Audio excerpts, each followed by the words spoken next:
Hey guys, welcome to my video. I wanted to just talk briefly with you about growing nutrient-dense fresh food year-round, no matter where you live, in an affordable way and with no gardening experience. Doesn't get any easier than this, does it? The good news is you don't actually need any soil. All you need is a jar, a lid, some seeds, and some water, and you're all set. Since I wrote an article with the benefits of sprouting, I'm going to link that below the video, and I'm just going to go into the step-by-step instructions on how easy it is to grow these sprouts indoors, and I like to do that in a mason jar, so that's the method I'm going to show you today. First thing you need to do, very easy, is make sure you clean everything up. Anything you're going to use, the jar, the lid, spoon that you're gonna scoop the seeds out with, and make sure you purchase seeds that are marked for sprouting.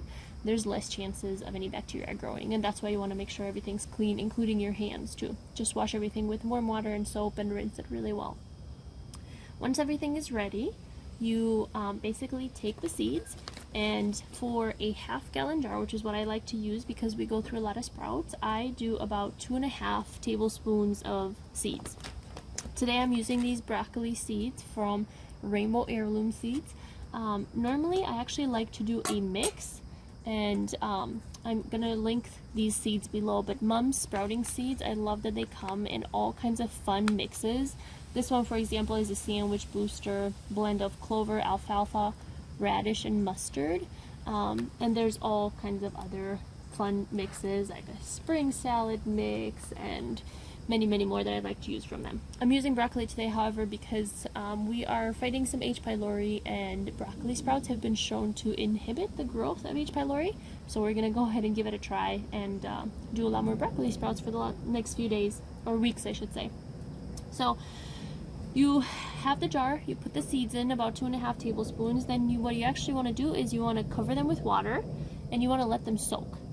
You only need to soak the seeds once, and soaking time varies. The smaller the seed, the less amount of time you need to soak them. Obviously, the bigger the seeds are, the more sprouting time you need. What I love about these Mom's sprouting seeds is they actually come with instructions on the back. I'm not sure if you can see this. So it gives you all the instructions on soaking and how to rinse them and when they're ready to eat. So really easy to reference that and not have to do just research kind of on your own. Those are the ones that I mainly use. So this is soaking for the broccoli seeds. I'm probably going to let this soak for 4 to 6 hours. Once it's done, I'm actually going to dump the water out and rinse the seeds, and then leave them. If I'm doing this in the morning, I'm going to leave them until the evening. If I'm doing it at night, I'm going to leave them overnight until the morning. And then the next step you need to remember is rinse, drain, repeat. That's how easy it is with sprouts.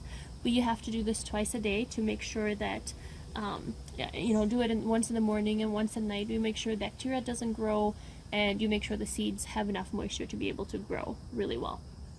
So these ones I just soaked, I just added the water. For these ones, they've been in this jar for about, since yesterday, I think, and you can see that some of them are actually already sprouting. Some seeds will sprout faster than others, and temperature will influence the sprouting time as well. So I have these ones, and my setup here might not be the most perfect. Usually I do this over a sink. I like to take the jar off, but you could just put water straight through this lid because it's got the holes in here. But for the sake of this video, I'm going to take the lid off. I'm going to add some water in here, and then I'm going to go ahead and shake it really well to make sure that we rinse all the seeds as much as possible. I'm going to put it over this bowl because it may make a mess. So I kind of shake them really well. Some of it splashed out. I want to make sure I get those seeds from the edges. A lot of people like to just keep the seeds at the bottom, but I personally like when they spread out more evenly in the jar, so I will show you what I do once I get the water out. But that's why my seeds are everywhere in the jar, because I like them. I think the sprouts grow better when they're evenly spread. So you can see I got the seeds in there. rinse them really well, and then all I have to do is just drain the water out. And that's why this lid is really great. It just keeps the seeds in there while I can drain it very easily, so I don't have to worry about putting anything. Now, I purchased this lid. You could make your own. So if you have a mason jar lid just like this, you could take, and instead of this part, just make it out of some sort of mesh. Like I've heard people making it from like garlic mesh bags or all kinds of screens. What I do encourage you is whatever you use, make sure it's really, really clean. And you don't necessarily have to spend the money. I do like these lids though, because what I do once I kind of shake the water out, is I like to leave it on a flat surface.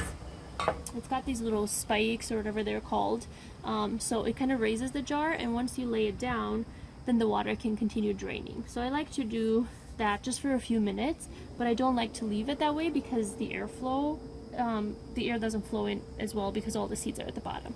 So what I like to do is actually I take the jar and I spread the seeds around. I just kind of rotate them to make sure that they're more evenly and allow more growth space, and that way the seeds don't clump up as much and the sprouts don't clump up. So that's why my jars kind of look like this. And then I personally just lay it flat. I have a little stand in front of a kitchen window. It allows really good airflow. I put usually this lid part by the window, and I just leave it there. So you want to do this draining and the rinsing and draining twice a day. You want to do it once in the morning, once at night. And you want to make sure you do not forget this part. It's important. Like I said, bacteria can develop and the sprouts need this water to do well. So you do this for about 3 to 5 days depending on the seeds. Then the sprouts are ready. After the final rinse, what I like to do is I actually like to store them in an airtight container in the fridge. And as you can see, I layered some paper towels. And so I put paper towels, I put some sprouts, I put another paper towel, I put more sprouts. This kind of helps drain some of that moisture out. You don't want to have too much moisture in there, as the bacteria can develop.